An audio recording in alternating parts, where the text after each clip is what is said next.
Thank you for joining me in my conversation with John DeFries, the CEO of Hawaii Tourism Authority. Great to see you again, John. Oh, Lila, it's great to see you. It's been too long. Thank you for having me.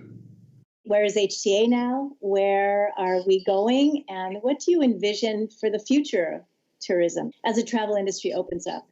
Sure. So when I arrived at HTA in mid-September, what was important to me was to arrive with an organizing principle in the form of a Hawaiian cultural value that would guide the work that we have before us. And that cultural value is mālama, to care for, to protect, to nurture.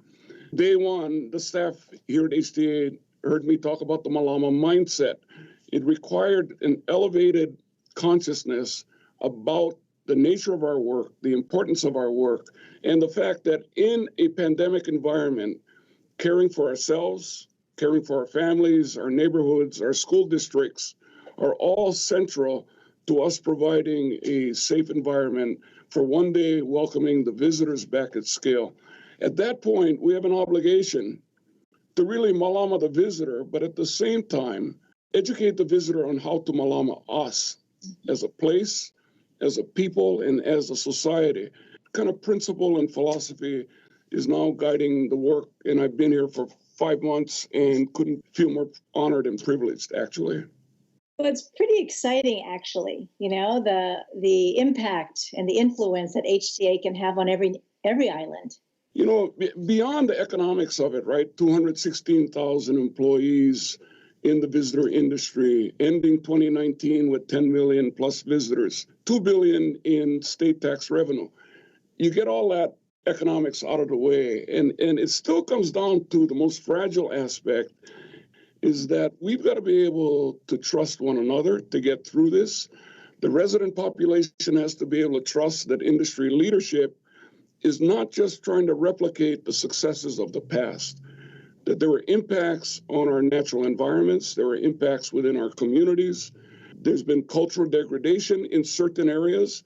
And so the industry, I believe, is aware of that, at least the leaders I work with, and now setting kind of a new course, because part of that success is our ability to come together as a community, to begin a healing process, because ultimately I believe that Hawaii will end up being recognized 10, 20, 30 years from now as a place of healing. Something cathartic happens to all of us when we come to Hawaii to vacation.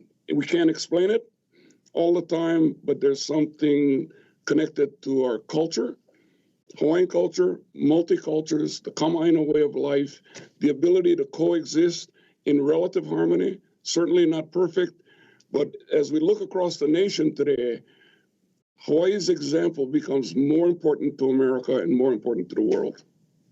And so how are the neighbor islands involved in this? The Hawaii Tourism Authority Board adopted a strategic plan with 4 pillars: natural resources, Hawaiian culture, community, and branding. The outgrowth of that is a community engagement process where diverse groups are brought together on each major island, basically to give voice to that island, to explain to us and describe for us what would be a sustainable and regenerative model of tourism on your island that you believe will work and coexist appropriately with your island society. That's not easy work. The debates are intense. HTA says, can't you just stop the number of air seats? Can't you just stop the number of rent-a-cars? The fact is we live in a democracy and free enterprise. We have certain limitations. There are free market forces that we have to deal with, but I'm optimistic that the leadership throughout the state is on the front line, is proactive. Nobody's going to be a spectator in their community going forward. Everybody has an idea of what the future might look like that's best for their children, and HTA, the people at the legislature, the governor, have to be able to respond to what communities are calling for. Well, it's very heartwarming to me to hear those words. And as we wrap up our conversation for today, short message to the public. Don't depart from the things that we grew up, that we love the most. Aloha, as one cultural value, now has a sister value. It's called mālama. We care for and protect the things we love.